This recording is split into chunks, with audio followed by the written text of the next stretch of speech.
Mis felicitaciones a todos los colaboradores por armar un volumen del que he aprendido mucho y del que sé que me seguiré beneficiando. Muchas gracias. Doctor Samuel Brown, pues sin duda nos da una breve mirada acerca de lo que el libro nos ofrece y nos comparte en sus diferentes capítulos. Muy interesantes sus comentarios. Sobre todo me llama la atención y me parece de suma importancia remarcar acerca de este capítulo que menciona como frontera de Austria y Hungría, que una vez fue tierra de nadie. Y posteriormente, entre la frontera México y Estados Unidos, menciona algo acerca de esta frontera natural como un espacio liminal. Estos conceptos me llaman la atención a mí por mi tema de investigación, y es que nos muestra un poco también qué tan complejos son estas zonas, tanto para estudiarlas, para vivirlas, para tratarlas, abordarlas, ¿no? Y estos puntos de la vigilancia. También muy interesante el capítulo que menciona cómo quieren rescatar este espacio, ya no para separar, sino para unir, y se aproximan desde el turismo para poder darle una nueva visión a este espacio que una vez fue una zona pues de vigilancia y de violencia. Sin duda nos deja ver lo interesante que es este libro, y pues sobre todo en nuestra frontera, en nuestra región fronteriza, Ciudad Juárez, El Paso y Estados Unidos, México, pues es casi que urgente tratar estos temas y saberlos digerir y poder plantear nuevas aproximaciones. Pues le agradezco mucho, doctor Samuel Brown. Y pues pasamos a nuestra segunda ponente.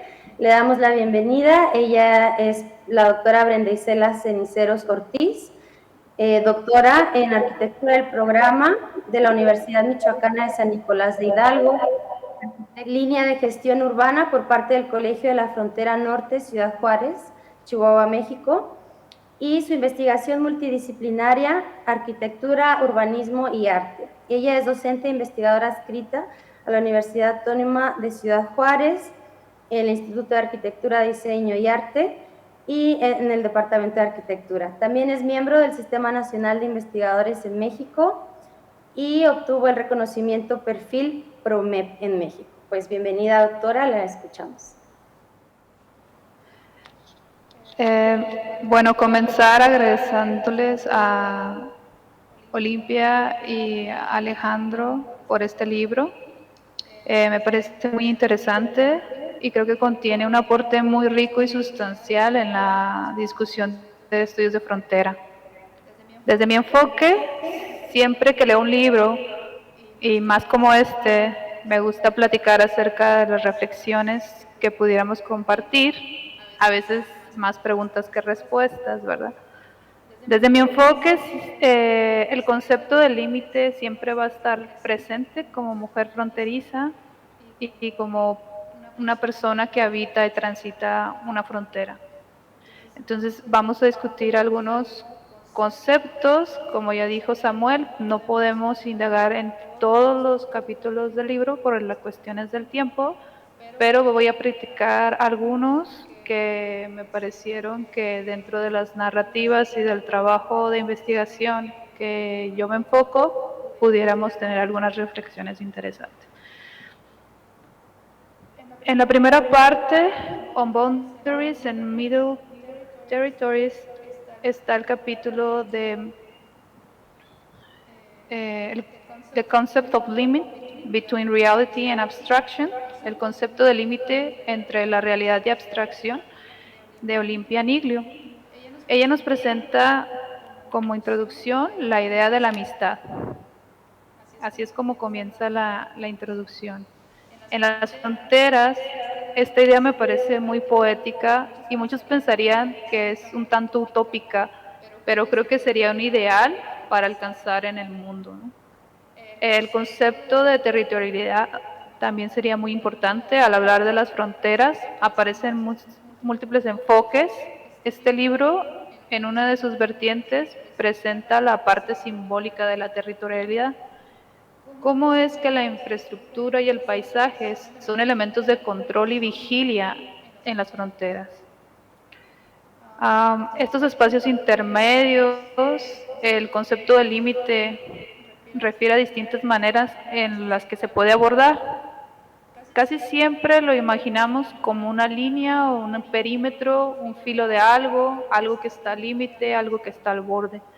Culturalmente, límite pues puede significar diferentes cosas de acuerdo desde dónde estemos parados, en qué época y en qué lugar. Por ejemplo, el límite social, como la separación o distancia que puede determinarse desde una decisión. ¿Quién determina qué tan amplio o qué tan angosto es ese límite, qué tan poroso o qué tan cerrado? Por otro lado, los límites o distancias físicas se han puesto en debate desde la pandemia. ¿Qué tan próximos podemos ser o estar con las demás personas? No está solo determinado por un deseo personal, sino también por decretos de salud que rigen nuestros acuerdos sociales y de comportamientos. Nuestras propias definiciones de límites no solo se determinan desde la individualidad, sino que se ponen en reto cuando algo como una pandemia sucede. Lo interpersonal, lo dinámico, la percepción de seguridad, ya no solo desde lo corpóreo, sino desde lo que no vemos, como un bicho que está en el aire. Olimpia entonces aquí dentro de estas reflexiones posiciona el concepto japonés de Iki, que indica un concepto ético y moral que analiza la posible correcta distancia que las personas deben mantener entre sí. Este concepto nos habla de una responsabilidad y respeto a la diversidad, las diferencias entre las personas y también el límite como oportunidad. La arquitectura, a través de sus elementos intrínsecos, marca los límites de cómo habitar los espacios, desde las paredes, los colores, las entradas y las salidas, los caminos y recorridos. Así, Iki representa un sentido de civilidad que puede ayudar a reflexionar acerca de las relaciones humanas. El Iki como una referencia fundamental del diálogo entre diferentes culturas. Si entre las personas tenemos diferentes límites, pero existen esos acuerdos de respeto y contingencia, puede existir el diálogo. Aquí me parece fundamental en este desarrollo de creación de fronteras, con todos estos movimientos humanos, la comprensión de que entre los límites puede haber diálogos y encuentros. Llegar a acuerdos para perseguir la libertad de tránsito de las personas en el mundo. Debemos entonces comprender que las barreras son creadas desde los conflictos que nacen entre culturas. El límite como concepto cultural pues va a ser muy complejo. Considerar que los límites territoriales marcan comportamientos humanos entre entes urbanas, estructuras de sociedades abiertas o cerradas. Por ejemplo, los muros o paredes, las grandes murallas, ¿por qué fueron construidas? Y algunas razones más comunes da la creencia de la seguridad. Un lado protegiéndose del otro, pero hay un factor político detrás, donde un poder se interpone a otro. Un recurso económico gana al otro. Y este concepto de The Wall o el Gran Muro es un constructo que influye social y psicológicamente a nuestras comunidades. Aquellas personas que su patio trasero fue obstruido o dividido, o históricamente como el muro de Berlín, del cual no dejamos de realizar analogías y encuentros con este hecho que cambió el mundo, no solo a la región afectada. Así, el muro puede llegar a pensarse como una nueva figura del miedo, como lo podemos pensar de la bruja o del diablo. Entonces, ¿cómo podemos imaginar de nuevas maneras los límites, los bordes, los perímetros, los muros? ¿Cómo interactuar culturas, identidades y regiones? Que si bien no es una cuestión que se termina, sino que a través de las épocas y avances propios de la humanidad, siempre estamos cuestionando, siempre imaginando y siempre soñando. El capítulo siguiente, Border Space Narrative Beginning, de Silvia Dalcero, por su parte nos presenta una manera de cómo analizar estos espacios de frontera que parecieran inexistentes o muy complejos. Las personas fronterizas existen solos en los espacios de frontera. ¿Todas las fronteras son las mismas? Las fronteras son oxímoros, entradas en salidas, puertas y muros. Conceptos como flexible, lo híbrido, lo elástico, lo inmensurable, aparece cuando hablamos de frontera. Los territorios de frontera siempre están en constante negociación, oposición y resistencias. Intrínsecamente, un país o región o espacio está contraponiéndose a otro. Las ciudades fronterizas o de frontera pueden dar un ejemplo de hacia dónde las ciudades contemporáneas pudieran ir si no cambiamos ciertas sinergias y caminos. La precariedad, las violencias, la escasez, la insignificancia, la obsolescencia, son los retos que unen al cierre y que este se justifica desde las narrativas de la defensa, el cuidado, el control, la guardia de los espacios. Entonces, ¿quién puede pasar los sistemas de control? Llámense torres, cámaras, caminos vigilados, dentro de las propias ciudades contemporáneas. Por otra parte, los desplazamientos de las personas en el mundo se piensan que es algo nuevo, pero ha ocurrido en todas las épocas humanas. ¿Cómo lo estamos enfrentando? Campos de refugiados, campamentos migrantes, apropiación de los bordes por los cuerpos. ¿Cómo reconectar? Los espacios al borde, los fronterizos, muchas veces son visualizados como incómodos, inapropiados, discordantes, pero globales, porosos, resistentes, profundos, significantemente heridos, que muchas veces arquitectónicamente son reflejados en las ciudades. Los espacios marginales, aquellos del borde, son ricos en diversidad y muy complejos. ¿Cómo reconocerlos como espacios de significado? La idea de frontera como un espacio de encuentro permite visualizarlo como un espacio que incluye multiplicidades, nuevas formas de territorialización imaginada en un principio, ya que todo comienza con una idea. ¿Cómo afecta ahora el cierre de las fronteras? Esta interrupción de flujos humanos y movilidades que siempre han existido nos lleva a problemáticas profundas. ¿Dónde me quedo y cuánto tiempo? ¿Dónde quedan los derechos a libre tránsito?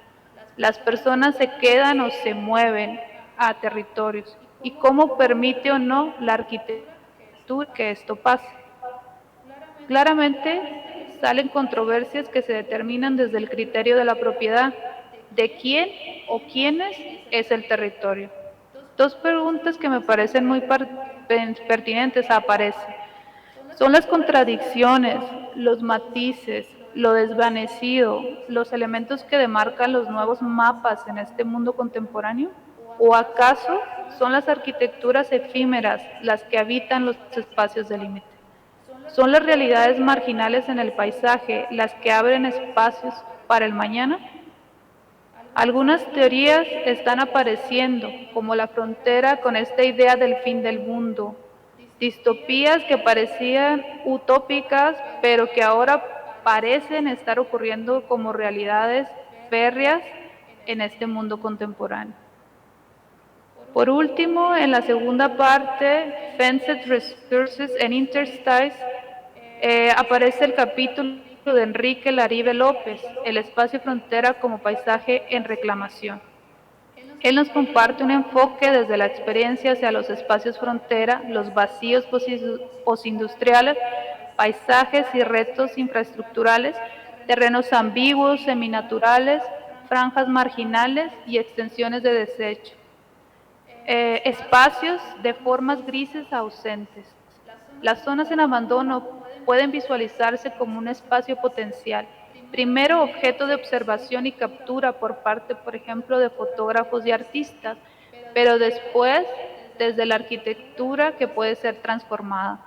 La frontera como una ruptura o una nueva formación altera significaciones de lo que podemos entender como borde y lo que suscribe en este.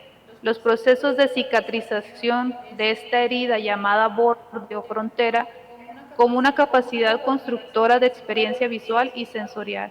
Entonces, ¿qué implica la arquitectura como elemento de reconstrucción de espacios en abandono y en desuso?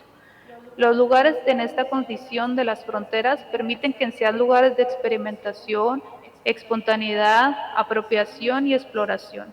Entonces, ¿cómo visualizamos los vacíos desde estos procesos creativos? La idea de visualizar la frontera como un espacio en vacío con potencial de convertirse en un espacio poroso, flexible, transmutable, es muy interesante. Contrasta con la idea del abandono, del desuso, de la miseria, de la exclusión social y de la precariedad. Por otra parte, no podemos perder de vista la frontera como espacio político, donde se estructuran sociedades, se definen territorios y se organizan. La idea de frontera como algo que es inviable, esencial y permanente, como una piel que protege, pero también como una justificación de su mera existencia, y que en estos tiempos se gastan muchos recursos para su construcción. ¿Cómo proteger paisajes, geografías, naturalezas y hábitats?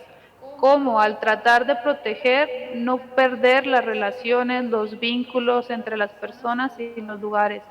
¿Cómo transitar libremente los mundos? ¿Cuáles son los límites dentro de la ciudad? La lectura entonces nos invita a visualizar los espacios frontera como espacios fluidos, experimentales, que transitan entre intersticios, pasajes, paisajes, muros, periferias y territorios híbridos. ¿Cómo diluir entonces los umbrales que delatan las fronteras? Y abro cita. El espacio frontera ya no cabe en un mapa, es un espacio ampliado, cierro comillas. Podemos imaginar entonces nuevas formas de ver estos límites en los cuales negociamos y habitamos, pensar espacialmente y caminar hacia el derecho al libre tránsito de todas las personas. Muchas gracias. Muchas gracias, doctora, por sus comentarios. Rescato algunas cosas nada más para no demorarnos mucho. En cuanto al capítulo de Olimpia Niglio, este concepto de la territorialidad y su parte simbólica es una aproximación un poco diferente o distinta de lo que se pudiera pensar del territorio en términos técnicos, ¿no? de espacio. Esta parte simbólica sin duda nos llama a reflexionar en este impacto que tiene todos estos factores políticos que mencionabas, que se interponen, lo vemos ahora en esta frontera con toda la dinámica de los migrantes. ¿Qué lado tiene más peso? ¿Qué lado tiene más poder en cuanto a la toma de decisiones? Aquí yo veo estos poderes interponiéndose y sabemos quién está decidiendo cómo llevar a cabo esta situación con todos los migrantes deportados. Y todas estas nociones, ¿cómo impactan social y psicológicamente en la comunidad fronteriza? Sin duda, vemos un territorio, vemos un borde, y nosotros que vivimos aquí ya estamos muy acostumbrados a esta dinámica. Sin embargo, tiene cierto impacto social y psicológicamente para quienes vienen de fuera o para las personas deportadas. Hablabas que el borde también se ve como la bruja o como hay que tenerle miedo, ¿no? Precisamente por toda esta securitización, vigilancia y este discurso de rechazo al poner un muro. Entonces, bueno, son diferentes varios aspectos. Esta parte simbólica me parece muy interesante, y también que menciona ciertos conceptos clave en cuanto a las estructuras construidas, ¿no? El muro, la torre, las vallas, todo esto. Pues bueno, muchas gracias, y todo esto nos remonta a lo que estamos viviendo en esta frontera, entonces es muy interesante. Muchas gracias, y le damos la bienvenida a nuestro siguiente ponente.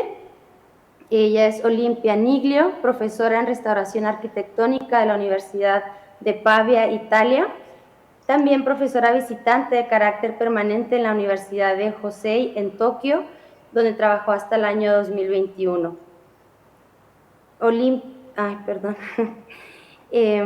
También ha sido profesora en la historia comparativa de la arquitectura en la Universidad de Hokkaido, en la Escuela de Ciencias Humanas y Humanidades, e investigadora visitante en la Escuela de Estudios Humanos y Ambientales, ambas en Kioto.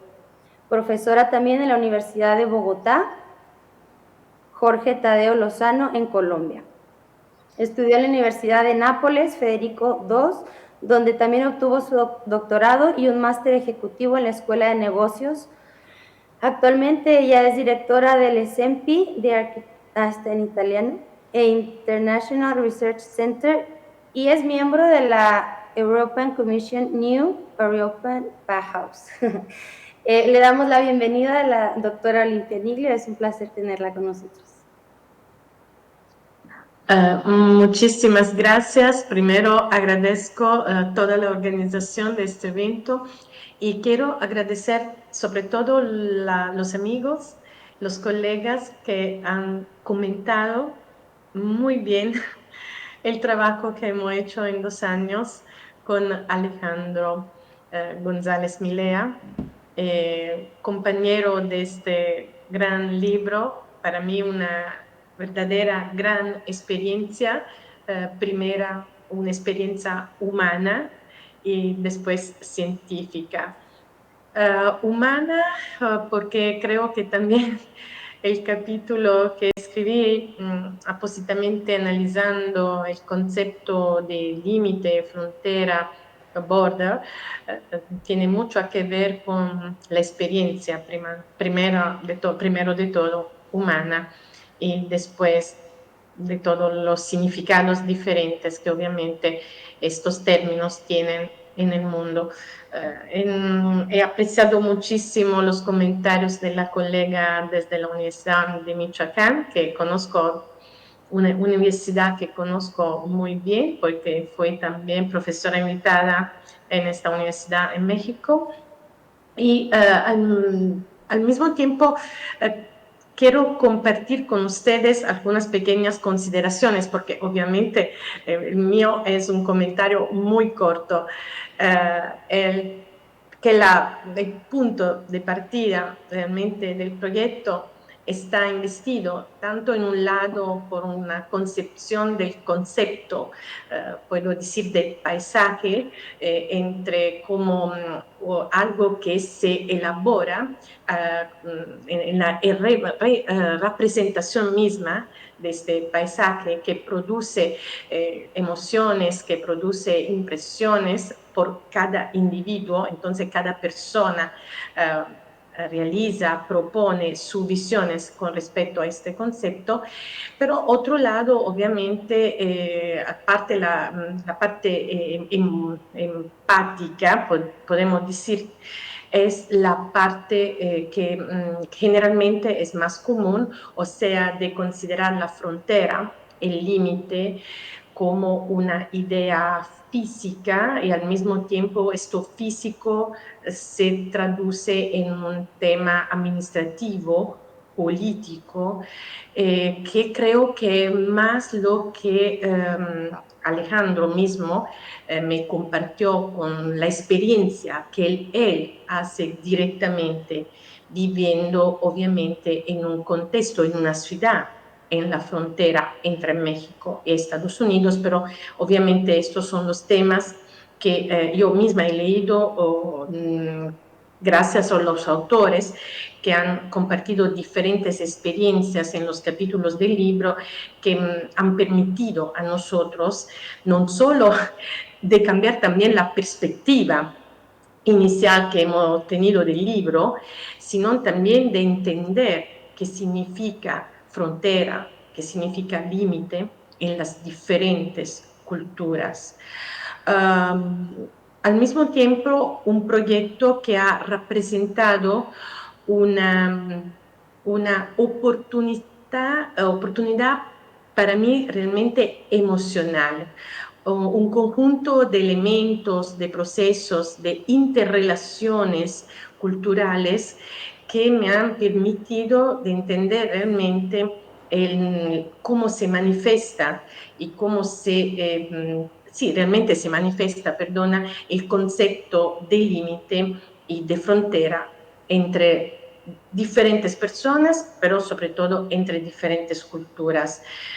Yo misma he vivido muchos años fuera de Italia y entre, como siempre digo, entre un extremo occidente y un extremo oriente, donde el puente de unión, esta frontera entre estas dos realidades siempre ha sido el Océano Pacífico, pero para mí no era un límite, sino una oportunidad siempre de diálogo, de conexiones, de relaciones entre distintas culturas, buscando siempre la manera entre este gran límite, entre comillas, de conexiones, de relaciones culturales, de gran realmente oportunidades. Entonces, el concepto de frontera, en este caso, representa, establece una diferencia entre lo que es el visible, o sea, generalmente lo que hemos siempre percibido como muros, por ejemplo, o también, no sé, un filar de árboles, pero muros. Por ejemplo, yo como europea, el concepto para mí de la frontera siempre ha sido una concepción geográfica, no tanto física, sino geográfica, entonces administrativa. Con toda sinceridad he percibido por la primera vez en mi vida el concepto físico de la frontera cuando tuvo la oportunidad de visitar la ciudad de Berlín después el cambio político que tuvo Berlín después en 1989, ¿no? Con la caída del muro. Y al mismo tiempo el concepto del visible dialoga con el concepto del invisible. Entonces, por ejemplo, la parte administrativa, un plan catastral de la ciudad, ¿no? Todas las normas, por ejemplo, que regulan las diferentes partes de un territorio. Pero todo esto, ¿cómo afecta? Porque esta es la parte que siempre me interesa también en mi trabajo. Yo soy profesora de Historia y Restauración de la Arquitectura. Siempre me interesa la parte, cómo estas partes afectan o menos la vida de las personas y cómo producen positivamente o también obviamente negativamente la conservación y la transmisión del patrimonio cultural de las personas a las generaciones futuras. Entonces, ¿cuáles son los presupuestos fundamentales culturales que están a la base de estos conceptos en relación obviamente al valor de la vida de la persona? Porque siempre, como digo a mis estudiantes, el primer patrimonio cultural que tenemos que cuidar, perdona, es el patrimonio humano. Altro es que las fronteras geográficas se oponen también a lo que yo considero las fronteras éticas y morales. O sea, las fronteras que aproximadamente afectan los derechos humanos. O sea, las fronteras que afectan el valor que tiene la persona y la responsabilidad que la sociedad misma tiene en diálogo con estas personas. Entonces, hablamos siempre de fronteras geográficas, pero yo creo que en esta época misma histórica en la cual estamos viviendo, tenemos que hablar sobre todo de fronteras morales. Yo en este momento vivo en un continente en guerra, con una guerra tremenda, ve lo digo sinceramente, que está afectando a todos, completamente todos, y entiendo ahora más el concepto del valor que realmente debe tener nuestra actividad en relación a todo esto que está sucediendo, dialogando sobre todo sobre el concepto de la moralidad y de la ética. Entonces, lo que creo que este libro personalmente me ha permitido de aprender más, sobre todo en relación a todo el trabajo que hemos hecho, son los valores éticos de las definiciones jurídicas, políticas, sociales, que siempre se conectan, cuando siempre se unen, perdóname, me faltan algunas palabras españolas, pero que siempre se unen al concepto de fronteras y de límite, ¿no?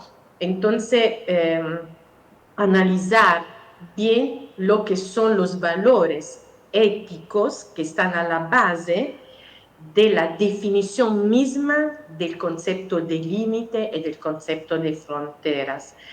En cómo todo esto tiene que ser también corregido, ¿no?, por las comunidades para que podamos evaluar el patrimonio cultural humano, que es una premisa fundamental e importante para el futuro mismo de nuestra vida en esta casa común que es la tierra.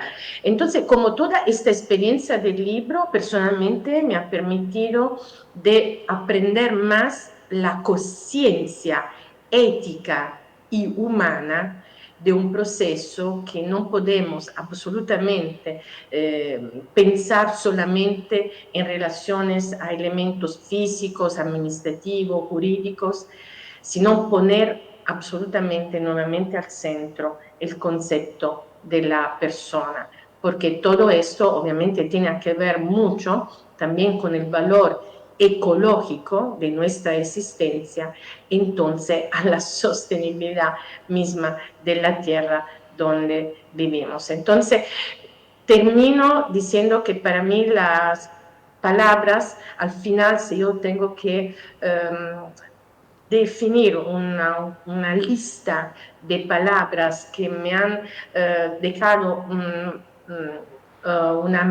más atención, sobre todo después, obviamente, de haber terminado el libro, y al final yo tengo que hacer un listado de palabras clave de este libro. Para mí seguramente lo de la moral, de la ética, del patrimonio humano y de la ecología humana. Gracias.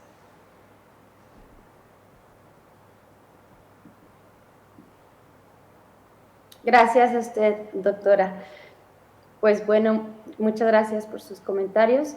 Le damos la bienvenida a nuestro cuarto, último, pero no menos importante, al doctor Alejandro González Milea, doctor en arquitectura por la UNAM. Él ha trabajado como profesor investigador en el Instituto Politécnico Nacional, como investigador visitante en el Instituto de Investigaciones Sociales de la UNAM, y desde 2010 es docente investigador en la Universidad Autónoma de Ciudad Juárez. También es miembro del Sistema Nacional de Investigadores Nivel 2. Sus estudios y publicaciones se han centrado en la historia urbana y la historia de la tecnología, en muchas áreas del norte de México y sur de los Estados Unidos. Por su trabajo e investigación ha resultado galardonado en el 10º Premio de Investigación Histórica Israel Cavazos Garza y con el Southwest Books Awards de la Water Library Association. Le damos la bienvenida, doctor. Muchas gracias, Elisa. Quiero agradecer también mucho a los organizadores y coordinadores de este evento, también a quienes están haciendo el esfuerzo en la computadora para que esto funcione en Facebook. Muchas gracias.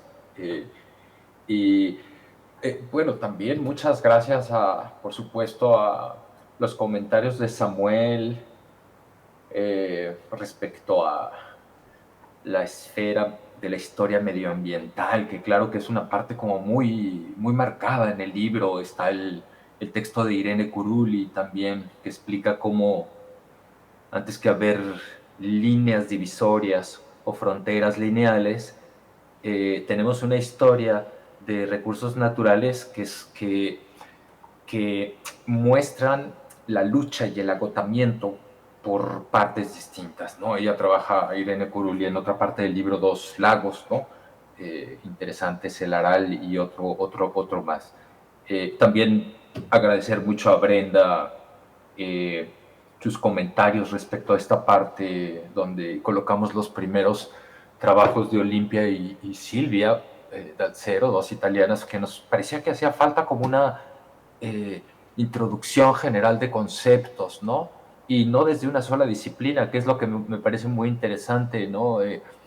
Olimpia Niglo, aunque es arquitecta, tiene, y lo que me gusta mucho llamar siempre como una trayectoria larga en la diplomacia internacional de la cultura, ¿no? Y Silvia Dalcero, que propiamente es una, aunque es arquitecta, también es una artista, ¿no? Entonces, muy bellos, muy interesantes sus comentarios y, por supuesto, también agradecer a Olimpia, la compañía. Durante estos 2 años y fracción discutíamos muchísimo de muchas cosas. Yo pensé en compartirles un par de reflexiones, bueno, son más de un par, creo que son como 4 o 5 reflexiones breves para dar paso a las preguntas y comentarios después. Y son un poquito como datos de un mapa de qué cosa me ha pasado a mí en estos 2 años y fracción en que armamos el libro con Olimpia. La conocí a Olimpia asociándome al SEMPI de Arquitectura International Research Center, que es, pues, es un grupo como muy grande donde hay muchas colaboraciones y bueno, empezamos a fraguar este proyecto antes de la pandemia. Entonces prácticamente este libro se hizo durante la pandemia. Esto fue muy interesante, ¿no? En una especie de encierro, pero al mismo tiempo interconectados con muchos países. Bueno, me gustaría empezar por una cosa que es muy sencilla. Olimpia hablaba de esta parte de mi ser fronterizo, como asomaba a veces en las conversaciones. Bueno, les voy a contar una cosa. Yo siempre pensé que conocía a mi mamá, pero realmente solo fue después de la disolución de la Unión Soviética cuando yo me di cuenta o hice conciencia de que mi mamá era una pobladora fronteriza, nacida en un pueblo fronterizo, en una línea además muy rígida entre la Unión Soviética y la Rumania de Ceausescu, ¿no? Un presidente de tintes dictatoriales. Entonces, de alguna manera, siento que para mí estar en Ciudad Juárez es regresar a la frontera, una frontera que ya he vivido de otras maneras, ¿no? Hay una serie de cosas también que es importante reflexionar o considerar cuando hablamos de fronteras. Estas cosas que hoy llamamos fronteras o líneas divisorias, que son estos muros donde hay puertas, ventanas donde nos piden nuestro pasaporte, donde inspeccionan nuestro equipaje antes de pasar de un país a otro. Estas vallas metálicas que hay en Melilla que prohíben el ingreso de migrantes, el muro México-Estados Unidos. Me parece que es bien interesante reflexionar que son fenómenos muy recientes en la larga historia de la humanidad. Muchas de estas zonas, en los periodos de los estados nacionales, apenas empezaron a demarcarse de manera teórica en textos diplomáticos entre la primera y la segunda mitad del siglo XIX. Y todavía pasaría mucho tiempo para que esas líneas divisorias o límites pudieran ser operables, hacerse palpables, ser tangibles o visibles. En este proceso, que en realidad es corto, unos 200 años apenas, ¿no? Y en el caso de México serán unos 140 años. Hay una cosa interesante que es que se suman y se van reuniendo muchos tipos de narrativas que van siendo producidas desde lados distintos. Me viene a la mente una reflexión que recientemente hizo la académica Tamar Herzog, que es una académica del derecho internacional. Ella escribe sobre la línea divisoria del Tratado de Alcañices, que es un tratado medieval, por el cual se separa lo que actualmente conocemos como Portugal de la antigua Corona de Castilla. Esa cosa que llamamos, o que se llamó entonces separación, implicaba un concepto de la línea como una división. Pero resulta que en la historia del robustecimiento de la identidad portuguesa, esa división dejó de tener sentido después de la desaparición de Castilla. Entonces, esa división tuvo que significarse en los relatos con relación a España, una cosa que por supuesto no tenía ningún sentido, pero es lo que permite construir esa narrativa de independencia y unidad del pueblo, digamos, portugués. Pero lo que dice Tamar Herzog es que lo que pasa en las comunidades pequeñas que viven y conviven todos los días en esa línea es un asunto que solo hasta muy recientemente los historiadores profesionales reconocieron que tenía importancia estudiar. Antes era insignificante. Entonces, todo esto que, por ejemplo, nos habla Brenda, ¿no?, con su muy particular manera de entender como artista que está presenciando la frontera todos los días, ¿no?, es un poco lo que está pasando en los estudios fronterizos. Estamos regresando a ver cómo se negocian estas idas, vueltas, separaciones que ocurren en estos límites acordados en el plano diplomático.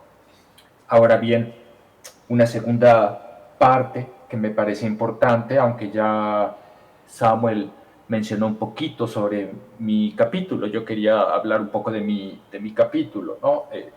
Pero es como muy interesante, a mí me parecía muy interesante en el inicio de este proyecto tratar de entender cuántos tipos de estructuras, configuraciones de paisaje, instalaciones, marcas, mojones, señales, huellas, se van acumulando en los paisajes fronterizos del siglo XXI.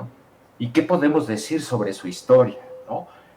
En tal sentido, la palabra infraestructura me parecía muy sugerente, porque las infraestructuras no solamente son todos esos elementos que le dan forma a nuestra vida cotidiana en la ciudad, las calles, los puentes, la tubería, el sistema eléctrico, el drenaje, sino que son una serie de elementos que sobre todo imponen un tiempo de vida a los seres humanos. De alguna manera vivimos bajo el ritmo que dictan las infraestructuras en muchas ciudades. Entonces había la pregunta, ¿podemos hablar de infraestructuras fronterizas en específico que no se experimenten en otras partes del territorio? Ahora bien, hay un asunto más que traía en la mente al inicio que empezamos a formular este proyecto y que todavía traigo, y es el asunto que tiene que ver con la vigilancia y el control. En un principio parecía obvio que es sobre todo a través de los estados nacionales modernos como podemos tener conciencia o evidencia de todos estos elementos que acostumbramos a asociar con cámaras de observación, garitas de inspección, la aparición de un guardia que te hace alto, un obstáculo que no te permite pasar por un camino, etcétera. Todas estas cosas que se han vuelto de alguna manera de moda en lo que llamamos los estudios de vigilancia, que tendrán una década ya apareciendo, ¿no? Donde Londres, por ejemplo, es una ciudad que es tópico obligado de reflexión. Pero revisando de dónde viene, digamos, cuáles son las bases teóricas de los estudios de vigilancia y control, nos encontramos con muchísimos autores, sociólogos, por supuesto, también antropólogos, pero politólogos, que nos explican algo que es como interesante, parece obvio, pero es muy inquietante, y es que los inicios de la actitud vigilante pueden encontrarse en las mismas interrelaciones humanas, ¿no? Dice Erving Goffman que es un viejo rasgo o estrategia de la búsqueda de conocimiento, observar, discriminar y decidir un tipo de actuación o relación que es posible o factible entablar. Aquí el tema de la amistad, por ejemplo, sería interesante discutirlo hasta dónde puede llevarse. Pero hay algo más. En la base de los estudios sobre vigilancia se reconoce que la misma actividad de conocimiento, como ha sido acuñada en Occidente con la ciencia normal o la ciencia occidental, la vigilancia es precisamente un rasgo de esa producción del conocimiento. La elaboración de mapas, la elaboración de informes, la reunión de información con fin de elaborar un diagnóstico, Es decir, estos no serían solamente atributos de un Estado moderno, sino que está enquistado en muchísima de la personalidad de la misma ciencia que, dicho sea de paso, ha sido producida como ciencia de Estado. La geografía nacional, por ejemplo, en el caso de las fronteras, a mí me gusta mucho esta imagen de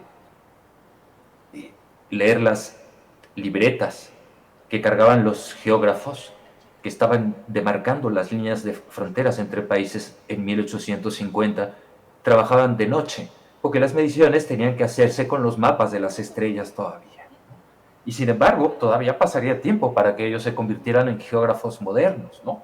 La fotografía aérea solamente aparece hasta principios del siglo XX, ahora los sistemas de percepción remota y la cartografía aérea de gran altura. Entonces, hay algo de esto de la vigilancia que me parece que no solamente debe atribuirse a la intolerancia o contundencia con la que operan los estados nacionales modernos, porque en gran parte estas actitudes también se encuentran en muchos de los aparatos con los que hemos convivido en nuestra formación como profesionales o técnicos, ¿no?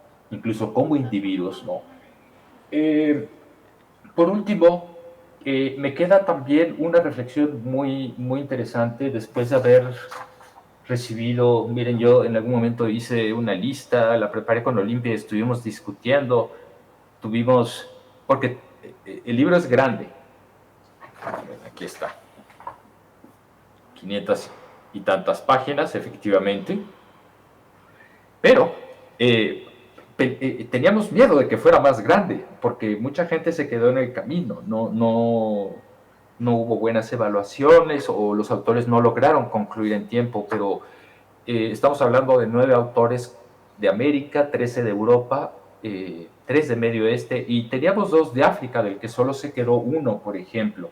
Pero mi última reflexión va en tal sentido.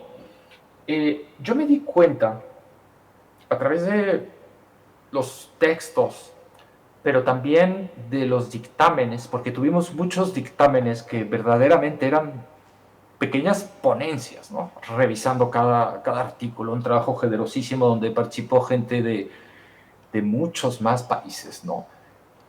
Cerca de 60 dictaminadores de todo el mundo. Me di cuenta que tal vez nuestras narrativas o historias todavía continúan muy referidas o centradas en áreas de nacionalidad emocional. ¿Qué quiero decir? Me imaginé totalmente lo contrario.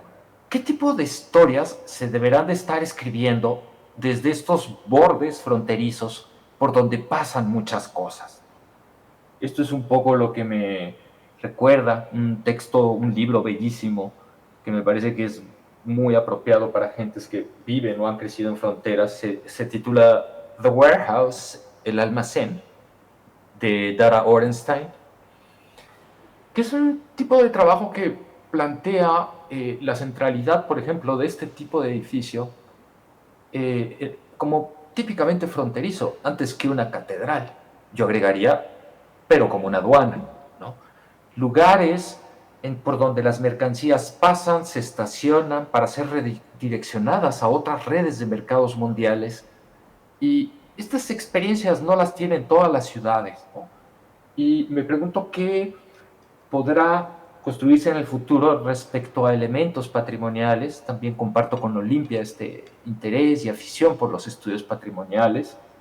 De manera que, bueno, creo que esto es un poquito lo que hemos intentado hacer, traer al mantel una discusión que creo que no estaba todavía bien perfilada en el campo académico. La década de los 80s y 90s fue del predominio de los geógrafos de la política, ¿no? Y ellos dominaron en la explicación de las fronteras, Prescott, Malcolmson, entre otros. Pero desde finales de las décadas 90 hasta el siglo XXI, ha habido una proliferación tremenda de perspectivas, formas de investigación por nativos y no nativos de fronteras, ¿no?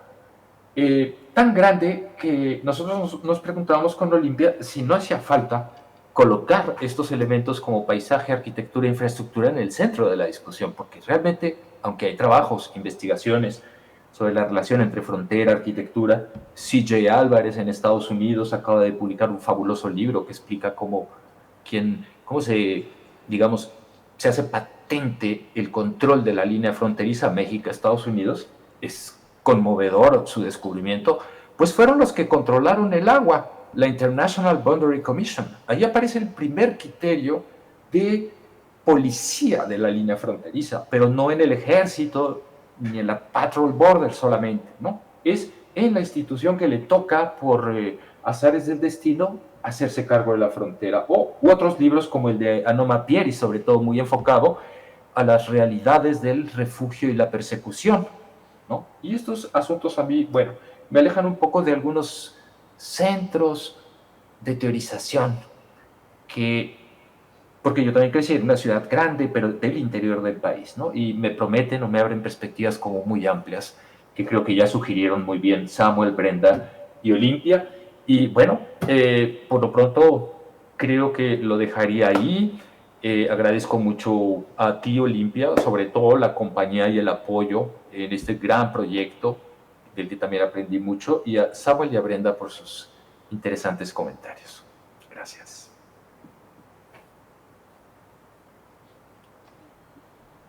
Gracias, doctor. Bueno, pues me queda hacer algunos comentarios y una que otra pregunta. En este contexto de frontera que nos comentan, nos explican los diferentes autores y ponentes, la frontera se percibe así como un lugar altamente vigilado, donde los factores políticos se interponen y asimismo esto genera tensiones y problemas, con desacuerdos, están en constante acuerdo, también mencionaban en diálogos, tienen que comunicarse efectivamente las dos naciones, pero muchas veces esto genera un poco de fricción en ambos países y se ve entonces la frontera con un paisaje un poco negativo, vaya. Estas imágenes que nosotros vemos en los medios, todo lo que se visibiliza en torno a la frontera, es más bien un lugar muy vigilado que impone un poco de miedo. Respeto y miedo, hasta cómo entregas tu pasaporte, mencionaba el doctor Milea, ¿no? Estas preguntas, te revisan equipaje, carro, tu ropa. Entonces, hablamos de un poco de miedo, también lo que experimentamos cuando cruzamos una frontera, estas construcciones como torres, también los espacios marginales que comentaba uno de los autores, los campos de migrantes que se visibilizan a lo largo de las fronteras. También todo esto tiene un impacto social y psicológico en la comunidad fronteriza. Ahora yo preguntaría, ¿cómo podemos reinventar o convertir esta imagen con este discurso un tanto, pues no amigable para nada, a un paisaje donde se producen emociones de otro tinto, como lo mencionaba la doctora Olimpia? Estos lugares de diálogos y de encuentros que también mencionaba la doctora Brenda, donde pues no sea tan rígido, o sea, cómo pudiéramos percibir la frontera desde otra perspectiva, en esta experiencia humana que comentaba la doctora Olimpia, en cuanto a que ella va más por este lado humano, de ética, de la moral. ¿Cómo se pudiera percibir la frontera desde esta otra perspectiva, que es la que no vemos muchas veces, y lo que ella mencionaba como lo invisible, todas estas nociones administrativas? ¿Cómo podemos hacer la frontera realmente un poco más flexible? Creo que los comentarios van más allegados a la doctora Olimpia, pero la pregunta está bien. No, primero, muchísimas gracias. Yo también quiero agradecer, obviamente, a Brenda, Samuel, por los comentarios que hemos recibido y a Alejandro, obviamente, mi compañero en todo este gran camino que hemos hecho juntos. Yo creo que es un tema que tiene mucho que ver, como siempre digo, con el tema de la educación a lo que somos y a la educación al tema del patrimonio humano, ¿no? Porque no es muy común pensar que nosotros somos patrimonio. Yo tuve un seminario ahora desde como hace 15 días en Valencia, en España, en una escuela de doctorado, apósitamente sobre el tema del patrimonio de la persona y del diálogo cultural. Y como antes decía Alejandro, yo sí me ocupo también mucho de diplomacia cultural, entonces conectando estos dos contextos, ¿no? Científicos, porque son absolutamente científicos, en relación al tema poniendo al centro, perdona, la persona, entonces la comunidad.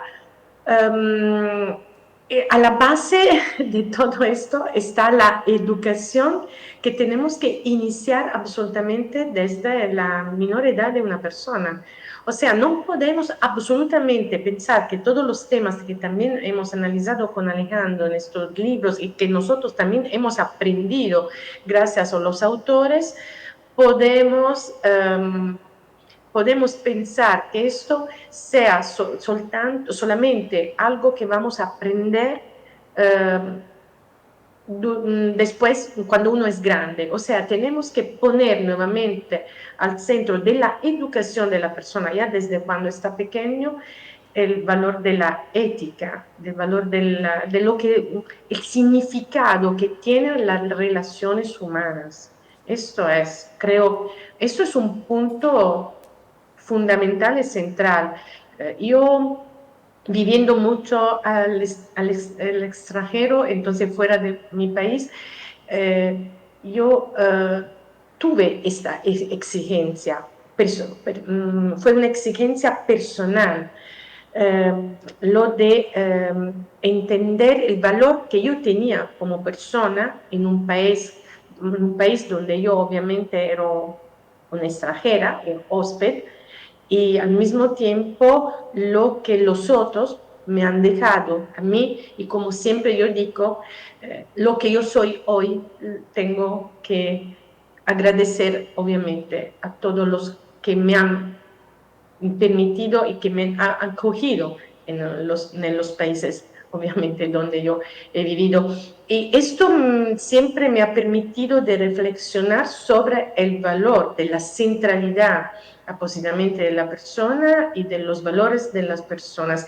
Y creo que todos los temas que hemos analizado, que hemos visto a través de este libro, también de las diferentes perspectivas que nosotros hemos aprendido con respecto a la premisa mismo del libro, porque la premisa cambió en un momento del camino mismo del libro, nos ha permitido de entender por lo menos lo que ha sido fuerte para mí, es esto valor que la persona ha puesto en relación a su propio pensamiento con respecto al tema que hemos decidido y que hemos puesto como tema de análisis, ¿no? Y estos valores humanos han cambiado nuestra perspectiva, pero nos han permitido de realizar, un gran libro que abre una puerta nueva, diferente, sobre estos temas de la frontera y del límite, que no es solamente un límite apósitamente visible, pero que es un límite invisible y tiene que ver apósitamente con la ética de las personas. No sé si Alejandro quiere obviamente unir cosas con respecto al tema, porque hemos también discutido realmente muchísimo en estos años sobre el tema. Gracias.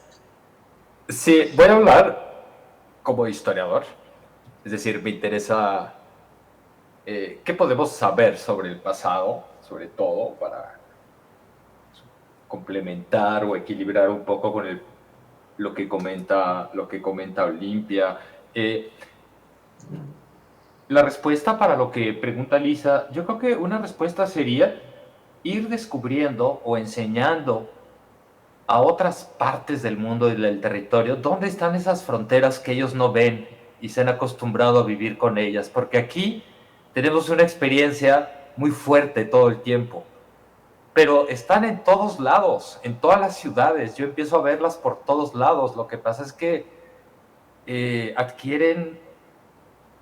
han adquirido otros nombres en otros relatos. Yo iba a mostrarle unas imágenes, les iba a mostrar y las olvidé, pero hay un capítulo que me conmovió muchísimo y tiene que ver con esto que decía Olimpia de cómo las personas se están mostrando a través de sus textos de cuerpo completo, con sus pensamientos, sus sistemas de valores. Les voy a platicar la historia, es Vitaly Malkoch, un especialista en artes visuales. Él es de otra generación que nosotros, es mayor, y nos habla del sistema de puertas, rejas y pórticos en unas aldeas en Europa del Este, como un sistema de límites, fronteras, que opera de manera informal entre todos los vecinos, ¿no? O sea, un poquito lo que ya sabemos, un poco lo que habló Olimpia en su texto sobre los umbrales. Entonces, si distintos tipos de límites, confines, fronteras están presentes en toda la vida, lo que hay que preguntarnos también como historiadores es cómo es que hemos permitido a las personas llegar a límites como el de tener una muralla aquí en México, Estados Unidos, o en el West Bank entre Israel y Jordania. Esto es importante historiarlo para mí.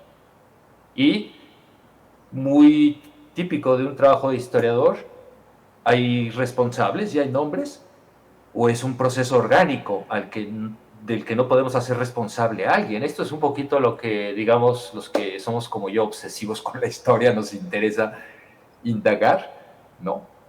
Bueno, no sé si respondí. Sí, y precisamente esto que comenta, que hay fronteras que no vemos no son tan tangibles como la frontera que tenemos aquí, con toda esta infraestructura. Me vino a la mente esta frontera incluso entre barrios, ¿no? Y que los comportamientos entre uno y otro son distintos. Tal vez eso pudiera ayudar como a delimitar este espacio, porque otra pregunta que tengo es, hablamos mucho de esta infraestructura, de las fronteras, de la vigilancia, las torres, las vallas, los muros. El doctor mencionaba estos caminos fronterizos, a lo largo de ellos se pueden ver ciertas señales, ciertos anuncios, y todo esto es muy notorio, que se acerca a una frontera o que viene un punto de inspección y demás. ¿Qué pasa con estas fronteras que no son tan tangibles? ¿Cómo se puede distinguir este otro tipo de frontera? Mencionaba alguno de los comentarios la doctora Brenda en cuanto al comportamiento humano, ¿no? Capítulo que uno de los capítulos que mencionó hablaba de que la frontera marca un comportamiento humano distinto. ¿Cómo podríamos ubicar estas fronteras? Porque también el doctor Samuel Brand nos hablaba de estas fronteras naturales entre Austria y Hungría, y algunos ejemplos que nos comentó en Ecuador. Y bueno, se ve muy, muy notorio aquí, no tanta una infraestructura construida por el hombre, sino que son estos bordes naturales que delimitan una zona y que dividen una sección de otra del territorio. Entonces, ¿qué otro ejemplo pudiéramos tener de una frontera no tan visible, no tan tangible como estos ejemplos? Bueno, yo me ha tocado recientemente visitar la frontera Canadá-Estados Unidos. Eso puede ser como un ejemplo de una frontera que en ciertos puntos es natural. Creo que históricamente también la de Juárez El Paso era natural. Lo que pasa es que se fue deconstruyendo y cerrando hacia otras formas de control. Aquí hay varios puntos. Por ejemplo, si hablamos de una frontera política, la primera frontera sería el cuerpo. Y aquí hablaríamos, por ejemplo, de los cuerpos de las mujeres, ¿no? Que es un territorio que ahorita se está disputando desde los feminismos, ¿no? Y desde las discusiones de género. Ahí las fronteras son ideológicas, son de derecho, son hablando de violencias, ¿no? A qué te acercas, a qué cuerpo agredes, a qué cuerpo no agredes, por ejemplo.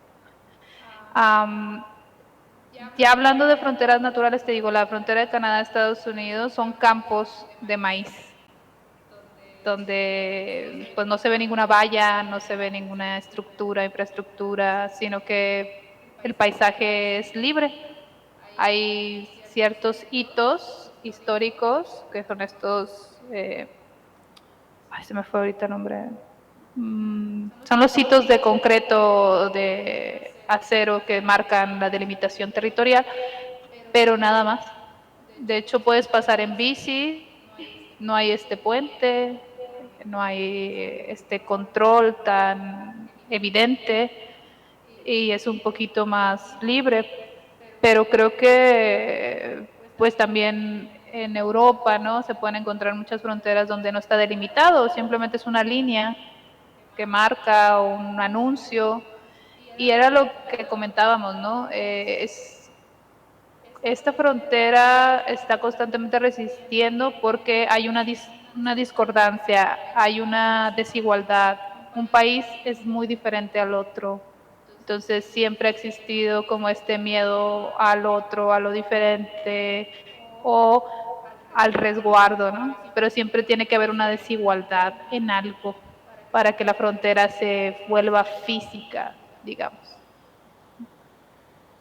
Y en este ejemplo puntual que mencionas de la frontera de Canadá, que mencionas que el borde es un campo de maíz y no tanto un muro o caritas tan tangible como lo tenemos aquí, eso, ¿cómo dialoga con la persona? O sea, tu aproximación a esa frontera, a diferencia de tu aproximación a la frontera Juárez-El Paso, ¿qué impacto tiene eso? Hablábamos de los efectos psicológicos, ¿no? De la frontera, yo mencioné el discurso del miedo, pero ¿qué tiene que ver que el límite sea distinto y sea un campo de maíz? O sea, ahí, ¿cómo dialoga esto con las personas? Podríamos pensar que en verdad este puede ser un lugar o un ejemplo de frontera de punto de encuentro y de diálogo, como lo mencionabas. O sea, tiene que ver esta falta de infraestructura tan pesada en una mejor comunicación. Bueno, ahí nosotros hicimos un acto desde el arte, con una cómplice que va a tener una conferencia el día de mañana, Christine Brown, de Canadá. Ella es una artista de performance, maneja pues todos estos temas.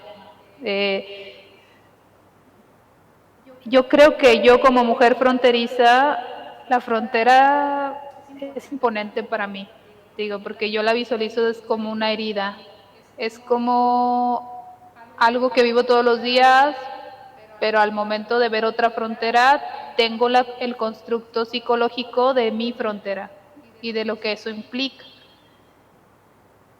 Por ejemplo, hay estudios de las personas que vivieron en la caída del muro de Berlín y ellos siguen visualizando el muro. O sea, está en los sueños, está en la perspectiva visual, está en la construcción de nuestro propio pensamiento. Entonces, era lo que te decía, si el muro globalmente se empieza a metaforizar, a hacer analogía, se convierte casi en una figura mítica, esta frontera de que puede construirse hasta el cuento, ¿no? Entonces, ¿cómo imaginamos esos cuentos nuevos de la frontera para que sea diferente? Para mí el arte es una manera en visualizar nuevas formas. Entonces los artistas que empiezan a manejar estos temas y que siempre los han manejado, ¿no? El muro de Berlín, por ejemplo, es un ejemplo.